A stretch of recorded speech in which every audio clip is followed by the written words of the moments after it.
अस्सलाम वालेकुम, नमस्कार। आदाब, सत श्री अकाल। आज टेंशन चौक की टीम गंगा के किनारे मौजूद है। ये वो गंगा है जिसके आंचल में सदियों से ज़िंदगियां परवान चढ़ी हैं। ये वो गंगा है जिसके पानी से सदियों से इंसानियत सैराब होती आई है। हिंदुस्तानी इसी गंगा के आईने में अपने चेहरे को देखता था, अपने मुल्क को देखता था, लेकिन इस आईने को इस आईने के ऊपर काफ़ी दिनों से बहुत सी गंदगी, बहुत सी धूल जम गई है, जिसकी वजह से ये आईना गंदा हो गया था। और अब हिंदुस्तानी इस आईने से, ये गंगा का जो आईना है, इससे हिंदुस्तान को नहीं देख रहा है। अब हिंदुस्तानी सियासत और सियासी पार्टियों के आईने से हिंदुस्तान को देख रहा है। किसी ने अपने को गंगा का बेटा कहा, किसी ने अपने को गंगा कहा, लेकिन बेटे का फ़र्ज़ किसने अदा किया, आज सवाल यही है। हमारे साथ हमारे एंकर फरमान हैदर नकवी हैं। आज हम इनसे जानेंगे इस लॉकडाउन में गंगा की स्थिति में कितना सुधार हुआ है और क्या गंगा की सफाई इस लॉकडाउन में हो सकी है। तो फरमान साहब, कुछ बताएंगे आप उसके बारे में? आपका जो सवाल है कि गंगा की स्थिति में कितना सुधार हुआ है, मैं उस पर आता हूँ। मैंने कई जगह से अलग अलग रिपोर्ट इकट्ठा करी है और कई जगह मैंने फ़ोन किया है ज़िम्मेदार लोगों को, तो उनसे पता चला है कि जो सुधार है वो काफ़ी बड़ा है। इस चीज़ में मैं कई दिन से था, क्योंकि बहुत सारे दावे किए जा रहे थे, उसमें मैं कई दिन से था। तो सबसे पहले मैं आपको बताता हूँ कि सेंट्रल पॉल्यूशन कंट्रोल बोर्ड का डाटा है, उसने बोला है कि गंगा की स्थिति में एक सुधार देखा गया है। अच्छा। जो गंगा कपड़े धोने लायक भी नहीं थी, आज वो नहाने और कई जगह पे पानी पीने के भी काबिल हो गई है। पानी पीने के काबिल, ये अभी रिसर्च हुई थी IIT रुड़की के लड़कों के द्वारा। उन्होंने बताया था कि कुछ ऐसी जगह है जहाँ पे लॉकडाउन की वजह से पानी साफ़ हो गया है और पानी पीने लायक हो गया है। नहीं, वो तो हम देख सकते हैं। देखिए, अभी कुछ दिन पहले हम लोग यहाँ आए थे और देखा था कि पानी बहुत गंदा था, यहाँ तक कि देखने लायक नहीं था। लेकिन अब आप देख सकते हैं कि पानी में किस तरह से बदलाव आया है और यहाँ तक कह सकते हैं कि अब इस पानी को पी भी लिया जा सकता है। हाँ, ये कई जगह पीने लायक भी है। खैर, अभी तो रोज़े का दौर चल रहा है, जी, तो ये तो अभी पॉसिबल है नहीं। बिल्कुल। इसी मसले पे कनिका सिंह जी से भी बात हुई थी, जो कि वाराणसी की पॉल्यूशन कंट्रोल बोर्ड की अध्यक्ष है वहाँ की। तो उन्होंने बताया है कि गंगा की दोनों चीज़ सुधरी है। ऐसा नहीं है कि केवल कलर ही सुधरा है, क्वालिटी भी जो है इम्प्रूव हुई है। अभी एक टेस्ट हुआ है, बहुत हैरत की बात है, मैं आपको ये बताना चाहता हूँ। 23 से पहले जब टेस्ट हुआ था गंगा की, हमको जो है वाटर क्वालिटी जो है पता चलती है कि इसमें कितना डिजॉल्व ऑक्सीजन है, कितना नीचे तक पहुँच रहा है। उसमें पता चला कि 3.5%, 1 लीटर में 3.5% डिजॉल्व ऑक्सीजन ऊपर है, 3.1 है, और हेल्दी वाटर का रहता है 7। पर अब जो स्थिति है वो है 9.6, 9.9, और हेल्दी वाटर है 7। तो मतलब कि पीने काबिल भी हो गया है। यानी जो काम सरकारें नहीं कर पाई, वो इस लॉकडाउन ने, इस कोरोना वायरस ने कर दिया। जी, बिल्कुल, ये आप कह सकते हैं। जो काम सरकारें नहीं कर पाई, वो काम ये लॉकडाउन ने कर दिया है। चलिए, ये बात करेंगे, अभी आगे चल के ये बात करेंगे। अभी चलते हैं। आज जब हम अपनी पड़ताल में आए हैं टेंशन चौक चैनल के द्वारा कि गंगा की सफाई कितनी हुई है इस लॉकडाउन में, तो हमारा जो है सामना कुछ गंगा के किनारे रहने वालों से हुआ, जो कि हमको मदद कर रहे हैं कि ग्राउंड रिपोर्ट और एक्चुअल रिपोर्ट में बहुत डिफरेंस रहता है। तो ये ग्राउंड रिपोर्ट हमको इनके द्वारा मिल रही है। तो जनाब आप ये बताइए कि ये जो लॉकडाउन का दौर चल रहा है, इसमें गंगा की स्थिति में आपको कितना सुधार लगा है भी क्या नहीं? हाँ, हमें बहुत सुधार लगा है। अभी जब से लॉकडाउन चालू हुआ है, जब से गंगा की सफाई बहुत हुआ। मतलब कि लॉकडाउन की वजह से गंगा की सफाई हुई है। हाँ, पहले सरकार की इतनी नीतियां जो थी, हाँ। सरकार ने इतना खर्चा किया, इतना हुआ, तो पहले क्या इस तरह की सफाई नहीं देखने को पहले मिली? काम की नहीं थी, आपकी सुधार बहुत हुआ। तो जो हमारा फैक्ट है, हमारा जो फैक्ट है वो सही पाया गया है कि लॉकडाउन की वजह से गंगा की स्थिति में जो है एक बड़ा अंतर देखा गया है।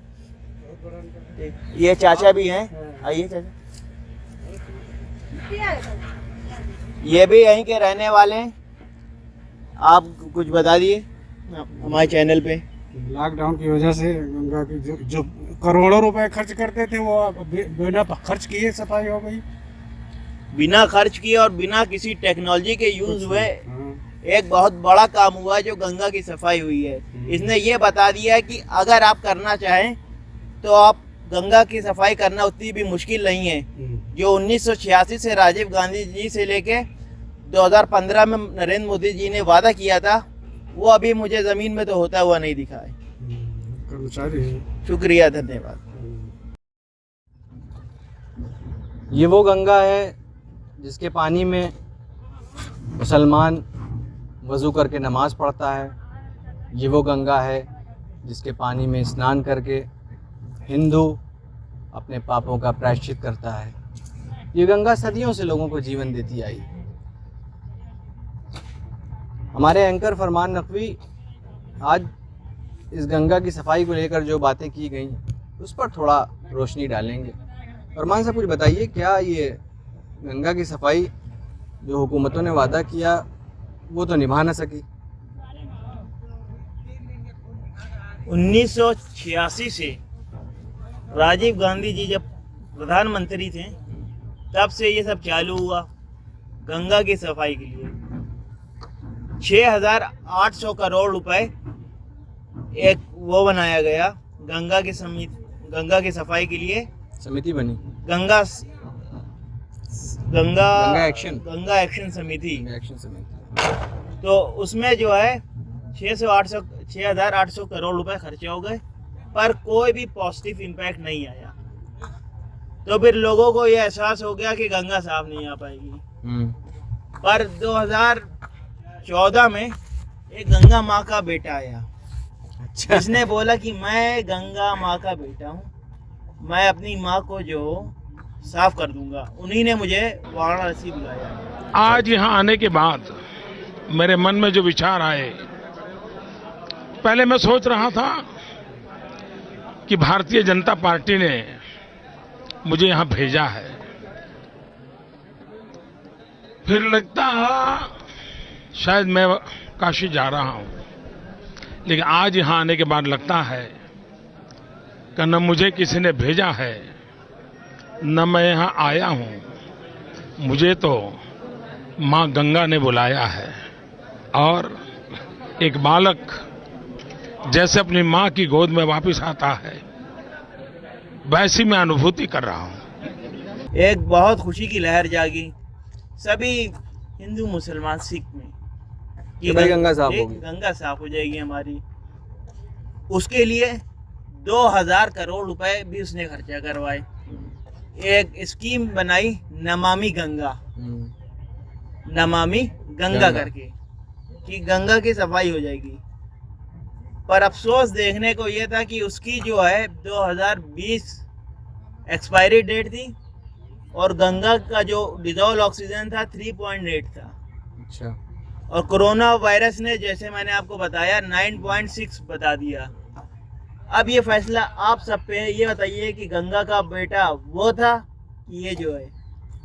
नहीं, कोरोना वायरस गंगा का बेटा तो गंगा का बेटा रही है, पर साथी हो सकता है। नहीं, साथी है, साफ समझे? उसने कि किया। गंगा ने उसको साफ कर दिया। आप ये देखिए कि अभी मेरे पास रिपोर्ट आई है कि डॉल्फिन्स जो एक पुराना घर रहा है गंगा में जिनका, वो वापस लौट आएंगे। अच्छा। एक्वेटिक लाइफ सही हो पाई है। आज मैं गारंटी से यहाँ पे नहा के ये बोल सकता हूँ कि मैं बीमार नहीं पड़ूंगा। ये गारंटी कैसे आई? इसको साफ होने की वजह से तो आई। बस मैं ये बोलना चाह रहा हूँ। तो ये आपको लगता है कि जो सरकारें नहीं कर पाई वो इस कोरोना वायरस ने कर दिया? जो सरकारें नहीं कर पाई वो कोरोना वायरस ने कर दिया। जो आपका सवाल है, जी। ये सवाल सही है, पर ये थोड़ा हमको सोचने पे मजबूर करता है कि बिना पैसे और टेक्नोलॉजी के वो सब काम किए जा सकते नहीं तो हैं ये ईमानदारी से। नहीं तो ये जब कोरोना वायरस और ये लॉकडाउन वगैरह खत्म होगा तो ये फिर गंगा गंदी हो जाएगी। तो ये कैसे हो सकता है? फिर वही सब स्थिति हो जाएगी पुरानी वाली। बहुत अच्छा क्वेश्चन है ये आपका। ये एक पुराना इतिहास रहा है। जब जब एपिडेमिक आया है इस दुनिया में सदियों से, तब इन्वायरमेंट कुछ समय के लिए अच्छा हो जाता है, पर जो भयानक चीज़ और ख़तरनाक चीज़ ये रहती है कि उससे ज़्यादा ख़राब हो जाता है जो एपिडेमिक से पहले का था। भाई इसका सफाई का जो है सीधा लेना देना इकोनॉमी से। जितनी अच्छी इकोनॉमी होती है उतना ज़्यादा जो है ये आपका नेचर खराब होता जाता है। नहीं तो आपको ये लगता है गंगा के नाम पे राजनीति आगे भी होती रहेगी? गंगा के नाम पे होती रहेगी। अब ये सरकार को सोचना है कि इससे सबक लें, दो एक्शन प्लान बनाएं, एक शॉर्ट टर्म का और एक मीडियम टर्म का। शॉर्ट टर्म में ये करे कि जो भी स्वेज आ रहा है उसको कहीं और डंप, उसका कहीं और निकाले या फिर पूरा सफाई करे, क्योंकि 3000 टन रोज जो है इंडस्ट्रियल वेस्ट आता है गंगा में। प्री लॉकडाउन की मैं बात कर रहा हूँ, जिसमें से 1000 का ट्रीटमेंट होता है, 2000 डायरेक्टली डंप हो जाता है। और पीके मिश्रा साहब की एक रिपोर्ट आई थी, उस रिपोर्ट में उन्होंने बोला था कि 30% इंडस्ट्रीज से आता है। इस गंगा का जो कचरा है 30% आता है। ये जो गंगा आपको साफ दिख रही है ये उस 30% के ना आने का नतीजा है, यानी कि 70% तो आ रहा है। अब सरकार को 100% को लेके अगर जरा से भी अगर ईमानदारी से काम कर दे तो मैं कसम खा के बोलता हूँ ये पूरी साफ हो जाएगी। चलिए फिर अपनी इस बात को, इस सेशन को ख़त्म करते हैं। और मैं चाहता हूँ कि आप कुछ सुना भी दिए। अब इतना एक लंबा चौड़ा डिस्कशन हो गया है इस मसले पे, तो कुछ सुना भी आप दिए। मुझे गंगा पर मंजर भोपाली साहब की एक नज़्म याद आ रही है। मैं आपके सामने वो पेश करूँगा, जैसा कि आपने फरमाइश की है तो मैं पेश कर दूँ। बिल्कुल बिल्कुल। तुम भी पियो, तुम भी पियो, हम भी पिए, रब की मेहरबानी। प्यार के कटोरे में गंगा का पानी, प्यार के कटोरे में। तुम भी पियो, हम भी पिए, रब की मेहरबानी। प्यार के कटोरे में गंगा का पानी, प्यार के कटोरे में। तुमने भी सवारी है, तुमने भी सवारी है, हमने भी सवारी है। ये ज़मीं तुम्हारी है, ये ज़मीं हमारी है। होलियों के रंगों सी, ईद की सेवइयों सी, मंदिरों के फूलों सी, सुबह की अजानों सी।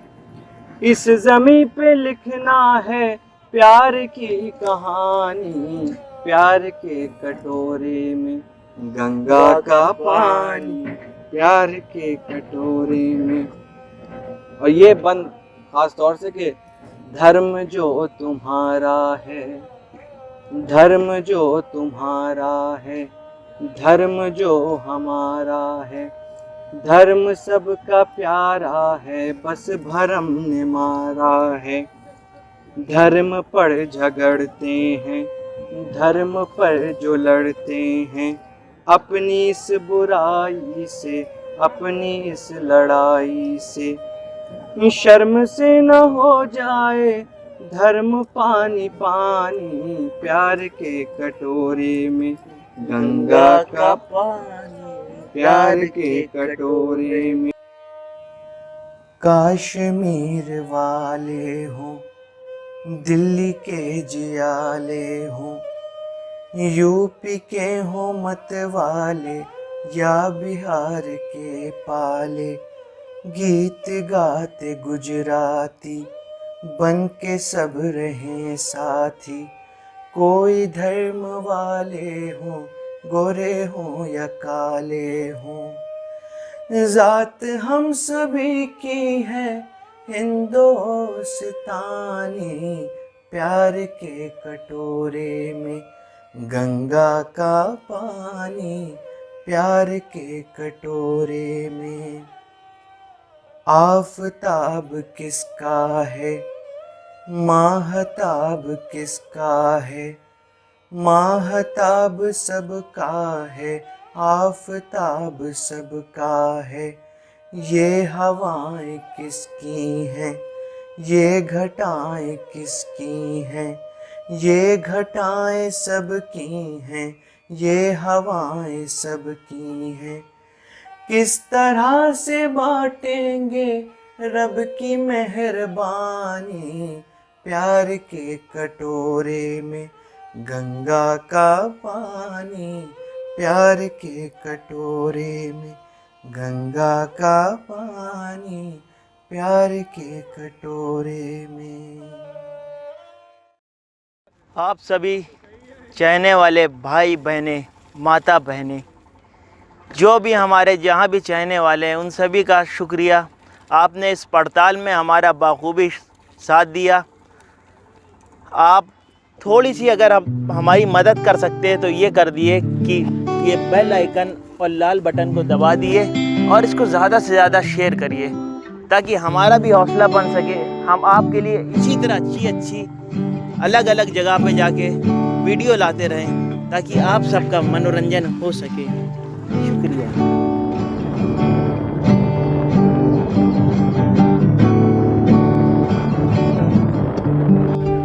अस्सलाम वालेकुम, आदाब। अबे